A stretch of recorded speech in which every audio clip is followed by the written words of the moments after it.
Hi friends, welcome to my channel. இன்றைக்கி நம்ம பார்க்க போகிற பழமொழி, அர்ப்பனுக்கு வாழ்வு வந்தால் அர்த்தராத்திரியில் கொடை பிடிப்பான் அப்படி சொல்லுவாங்கள்ல. அது இப்படி சொல்லுவாங்க.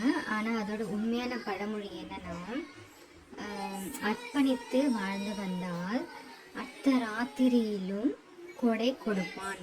அப்படின்னா என்னென்னா, அர்ப்பணித்துனா மற்றவங்களுக்கு உதவி செய்யும் உள்ளம் உடையவர்கள் நேரங்காலம் பார்க்காம அடுத்த ராத்திரியிலையும் யாராவது உதவின்னு கேட்டால் அவங்களுக்காக உதவி செய்வாங்களாம், கொடை கொடுப்பாங்களாம்.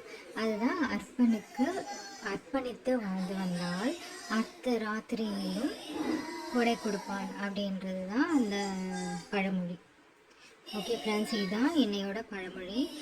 நம்ம நெக்ஸ்ட்டு வீடியோவில் வேறு ஒரு பழமொழியோட பார்க்கலாம். ஓகே ஃப்ரெண்ட்ஸ், சேனலை சப்ஸ்கிரைப் பண்ணிக்கோங்க, ஃப்ரெண்ட்ஸுக்கு ஷேர் பண்ணுங்கள், சேனலுக்கு சப்போர்ட் பண்ணுங்கள். Okay, bye friends, take care friends.